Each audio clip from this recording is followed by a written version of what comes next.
This is Stephen Platinum, your friend in wrestling, with, holy crap, the AEW Women's Tag Team Cup Tournament, the Deadly Draw. Thank you very much. I did that without having to look at something as well. This is the second night that happened this last Monday, which was August 10th. I did it right, 2020. The last two first round matches. And the matches were, just for the posterity, Big Swole and Little Swole against Rachel Chanel and Leva Bates. Yay, Leva Bates.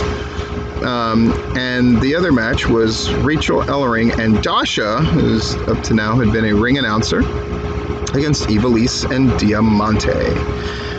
Did I think this second night worked better than the first night? Yes, I did. I thought the ring work was a little crisper and sharper for the most part, though it still feels very, it definitely does not feel super great worthy. Is it worthy of television? No. I saw on Dynamite last night that they announced on the August 22nd show, so next week, Saturday, so about 9 days from now, from today, I'm recording this on Thursday, that's when we're going to have the finals. So I guess we're going to have the semifinals on Monday, part of a big Monday, Tuesday, Wednesday on YouTube for AEW. And then we're going to do the finals on that Saturday. Sounds good to me. Makes sense to have the finals happen there. We open with the video package. Big Swole pulls the color. The color is apparently matched by who's got the other color, and it's Little Swole who sings "Happy Birthday, Homie," which I immediately recognized as being from "Don't Be a Menace in South Central" while drinking your juice in the hood. The only title longer than AEW's Women Tag Team Tournament Cup, the Deadly Draw.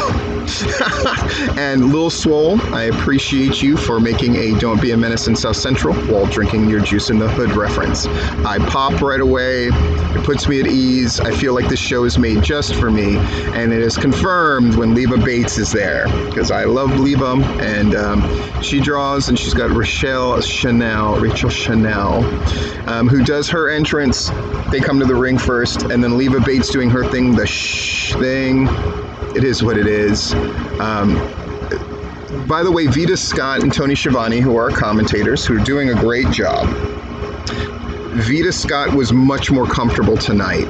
Now, I don't know if they did all these recordings at once or whatever, but her commentary was much, much, much better. It was really good. She sort of noted...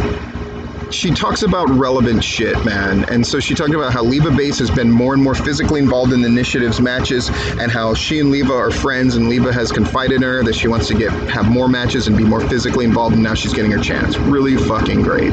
I thought Leva Bates doing a fisherman suplex at one point in this match was not good. That's Penelope Ford's finisher. People in AEW have to be more conscious of that, not doing each other's fucking shit. They just got to be more conscious of it. Vita giving us a lot of info about Lil Swole.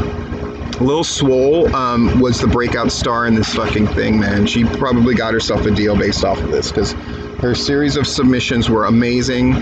She did to Chanel and to Bates. Bates in particular, I thought worked really great with Lil Swole and made her look like $1 million.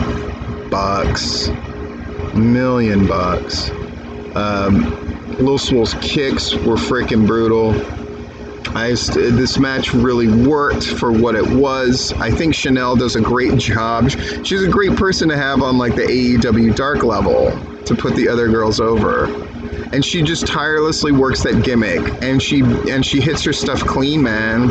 I'm a fan, but I'm not one of these people who like, you know, because somebody does a good job, they need to get them in the title mix and get the title on them. No, I'm not gonna say that, but for the programming that AEW is doing now, she certainly should have been in this tournament and did a great job, and she should certainly be on AEW Dark. And it was great to see Leva Bates doing her thing.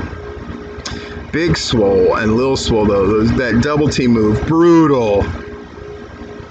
But again, it incorporated Anna Jay's finisher that we saw her use on last week's tournament match. If you're going to do the dive over neck snap thing, I mean, they just have to fucking be more conscious of this. They need an adult in the room to fucking go like, don't do each other's fucking finishers in any way, shape, or form. It's just a fucking small thing, but it drives me nuts. It drove me to distraction, literally and obviously. After this match is concluded, AEW, we get the heels commercial. I really want to cover this heels thing. I want to see what it's all about. Can somebody hook that up? And I know the right people listen to these things.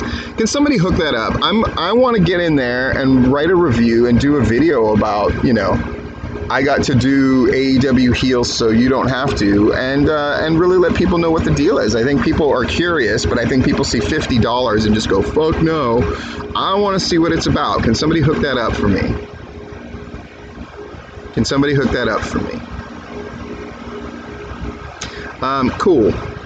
So, get a commercial for the toys, which are now out and about, I've been told. And then for the pay-per-view for All Out. Good stuff. It's the proper way to use this stuff, especially if you're going to have an audience of 500,000, which is what the first week did. I imagine this week will do better because now they've been cross-promoting more, which is something I've gotten on AEW in the past, and they're getting better and better at it. Match number 2, Rachel Ellering and Dasha. This weird segment, I guess they found a way to use Medusa, and so Medusa goes like, guess what? I'm the Lord and Baroness of this thing, or something. So Dasha, you're going to go from commentator to wrestler. Dasha acquitted herself just fine. Nothing spectacular. Nothing where I saw in the comments people were like, oh yeah, she's really great. She should already better than 90% of not really. But she was fine. And Rachel Ellering is fine, though that hair is just all over the place and it seems to interfere with what they're trying to do as far as filming and executing moves and all that stuff. Do something about that hair that goes everywhere. She's taking on Ivelisse and Diamante, who are an obvious team. They keep calling something a Canadian destroyer. It's not. Ivelisse eventually hits the code red on Dasha. And so we've got Ivelisse and Diamante against Tay Conti and Anna Jay, which is actually the one I'm looking forward to more. However, Big Swole and Little Swole against the Nightmare Sisters will be interesting because can they overcome the shortcomings of the Nightmare Sisters in that match? But we got two semifinal matches of interest. Let me just say that. I thought everything went much smoother this week. I imagine the semifinals are probably going to be really good. I'm not much of a prediction guy, but who I would look to get out of that thing is the Nightmare Sisters. This thing seems to be a foregone conclusion that they're going to win, or at least get the major part of the story out on this thing. So the Nightmare Sisters, I would guess, against Ivelisse and Diamante, though I think it would be a better match against Tay Conti and Anna Jay. Plus, I think you want to get Anna Jay and Tay Conti out there in front of a big audience as possible for a lot of reasons. But I do love Big Swole and Little Swole. Man, I fucking love them. The Big Swole, I think, had a lot of fun with Little Swole, and Little Swole wrestles the kind of style that I think gives your thing more credibility. If you don't know what I mean by that, you'll figure it out. Anyway, this has been Platinum versus AEW Women's Tag Team Tournament Cup, the Deadly Draw, for August 10th, 2020. Word 'em up.